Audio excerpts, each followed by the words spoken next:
Here are 5 questions that you should ask before taking college. What is up guys, Josiah here from JosiahDoesTech, and here's another BSIT or college tip for you guys. Let's go.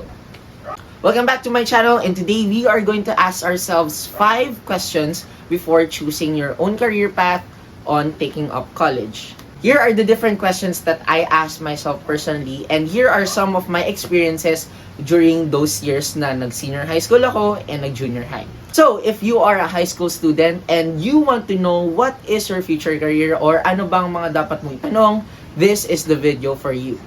Don't forget to hit that like button, and please do comment out if you can relate to these topics. Don't forget to subscribe to my channel and follow me on my social media platforms. Without further ado, let's start off with question number 1. What are my interests? That is the first question that you should ask. For me, since I am a BSIT or Bachelor of Science in Information Technology, it means I have the hobby of, magbuting-ting. Mahilig akong mga likot na mga gadgets when I was still a very young age. If you've watched my previous videos in how to become a BSIT student or my experiences in becoming a BSIT student, I have the playlist over here. I'll add it on the description if you like. All of my life, I've been using gadgets. Cell phones, computers, even the old ones, laptops. And I like to watch things that are related to technology. Those are the things that I like when I was still a kid and got interested in those type of topics. So, if you are those types of people na mahilig sa technology, or kung ikaw gusto mo mag-med school, gusto mong na-interesado ka sa anatomy, something like that, those are the things that you should ask yourselves. What are your self-interests? Sabi nga daw nila, kapag napagko-combine mo lahat ng mga interest mo, katulad ako, mahilig ako sa technology, nahilig ako sa pagpo-program, mag-create ng mga amazing programs, nakakapag-develop ako ng websites, nakakapag-develop ako ng applications, pinagsama-sama ko yon, and here am I now, becoming a BSIT student. Not only that, pero dahil nga sa pagiging BSIT student ko, mas nag-lean towards siya sa pag-promote ng mga different items on social media, just like different gadgets, and reviewing stuff for you guys. Not just review, pero more on showcase ng mga features ng mismong items na yun. And it's up to you if you are convinced in purchasing those items. So that is question number 1. What are your self-interests? So here is question number 2.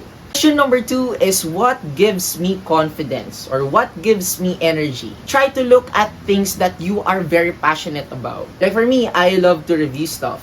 I love creating content for you guys.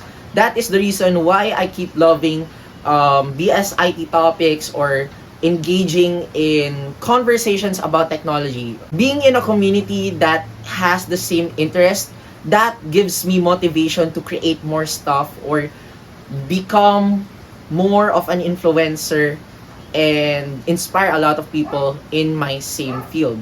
In relation to the question, what makes you smile? What makes you amazed in that topic? So, kung na-amaze ka sa science, you might want to become a scientist. If you're engaging in mathematics, if you are a mathematician, nung bata ka pa lang, ako personally, I love joining MTAPs. Akala ko nga dati I'd lean towards mathematics. Pero ngayon, as time goes by, medyo hindi na ako masyadong magaling sa mathematics, and ayun, mas naglino ako sa pagiging tech-based or BSIT student. So ayun, doon ako napunta. Or probably you are into gaming, so you might want to become a streamer someday. So if you are leaning to gaming, you love playing games, you're into esports, meron na tayong mga courses related to that. Yes, if you are into technology, but you can also relate to games, and you really want to pursue that type of career, well, meron na tayong mga courses like esports na available in some colleges here in the country.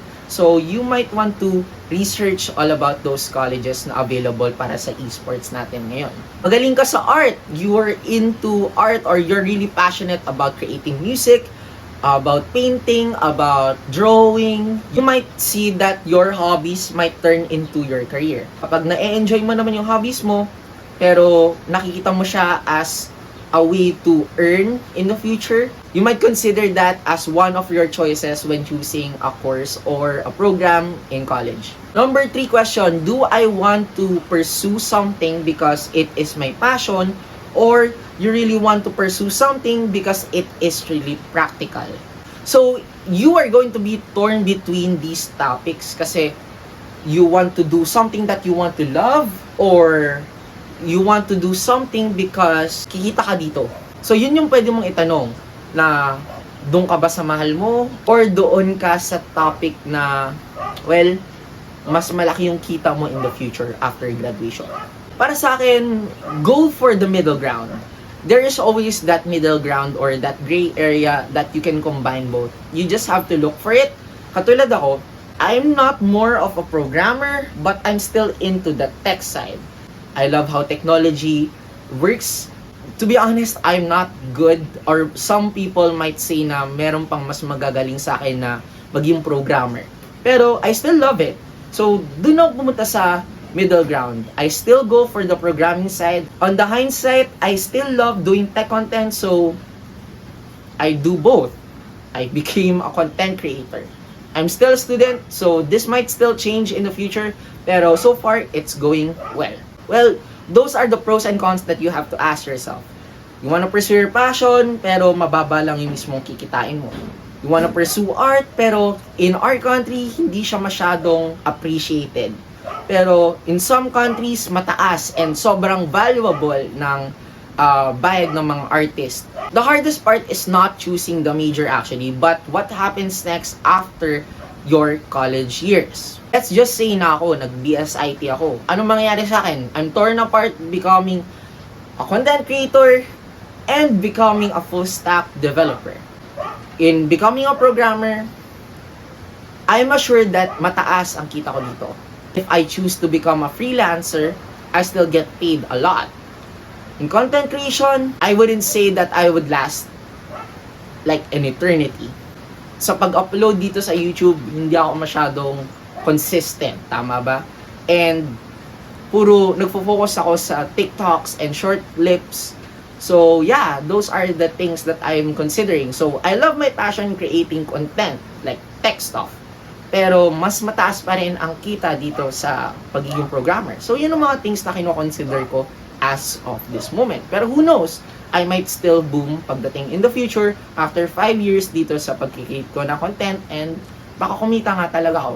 Finding that passion that can be your profession. Pero who knows, baka makachamba ka, or probably ito yung mismo mag-motivate sa'yo para makapaghanap ng tamang passion mo and can generate real income. Sabi nga dito sa nabasa ko, while you want a major that is interesting to you, you also need to approach the decision from a practical standpoint. So, if you are choosing a major right now, so if you really want to become a BSIT student, make sure that you really appreciate those things na tinuturo sa'yo para pagdating mo ng after graduation, hindi ka na mahirapan para makapag-adjust, and in that case, when you are in a working standpoint, alam mo nang ginagawa mo at makakapag-generate rin sa'yo ng magandang income. Next question is this major I want, or is this major someone wants for you? Yung gusto mo talaga, or gusto ng parents mo, or gusto ng relatives mo? A lot of students nowadays, pinili nila yung mismong course na ito dahil nga gusto ng parents nila.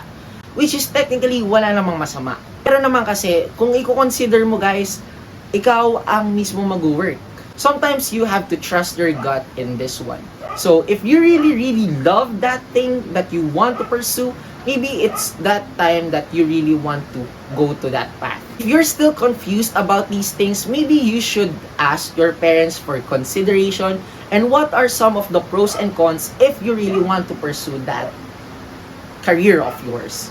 While you're taking advice, it's not always the best move for making a big decision immediately.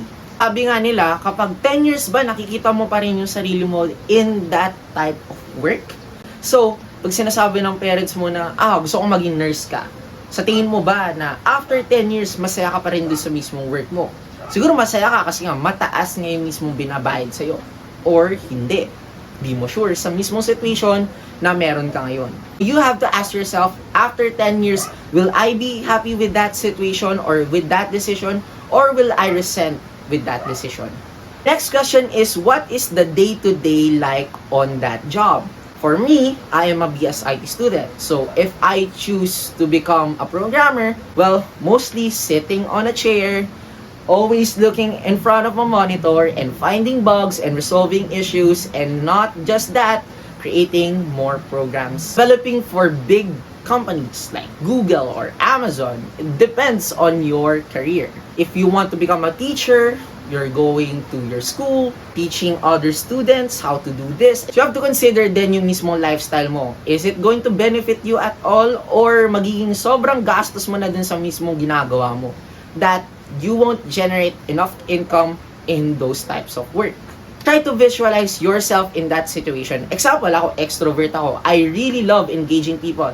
I do a lot of commentaries or do review stuff, tech-related stuff, or maybe kung ikaw ay isang introvert, masasayahan ba ako na you are in front of a crowd, tapos nakikipag-debatihan ka or nakikipag-discussionan ka with someone else, or they are listening to you and you might feel a little bit of nervousness because you are in front of a crowd? Well, yung mga kailangan mong i-consider. Whoops. To be fully immersed in that type of situation, meron tayong tinatawag na on-the-job training or internship na ginagawa natin sa college natin. Malalaman mo yan pagdating natin ng mga third year days or fourth year days. Probably mga fourth year days ma-experience nyo na yung pagiging intern nyo. Another thing para malaman mo yung day-to-day like experience ng isang tao or sa isang professional is mag-ask kayo to another professional. Tulad ko, ako ay isang BSIT student and gusto ko nga maging programmer in the future or maging tech content creator. Well, meron akong tito na isang professional na programmer and meron na siyang sariling business niya. Nagtuturo rin siya sa mga college student about tech stuff and pagiging programmer, web developer. Tinatanong ko siya, what's the industry like? How do you do this? How do you cope up with the pressure? How do you keep up with the deadlines? Yun yung mga types ng mga tinatanong ko. It's up to you kung paano mo ma-absorb lahat ng information na ibibigay ng professional or kakilala mo para sa career mo. It's either you're going to take it positively or negatively. So, it's up to you. 5 questions. 1 is, what are my interests? Number 2, what gives me energy or confidence? Number 3 is, do I want to pursue my passion or be practical? Number 4 is the major, what I want or what someone else wants. And last is, what's the day-to-day like on that job? Those are the questions that I want you to ask yourself before choosing a career path or a program before taking up college. Well, that's it for this video, guys. Thank you so much for watching. Please do consider in liking this video, subscribing, and if you have any more questions or suggested contents here in this channel, please do consider in commenting, and don't forget to hit that notification bell for more information about BSIT stuff and tech-related news. This has been your host, JosiahDoesTech. This is Josiah. Have a great day, everyone. Ay, grabe, ang hirap magsalita sa braces. Bye!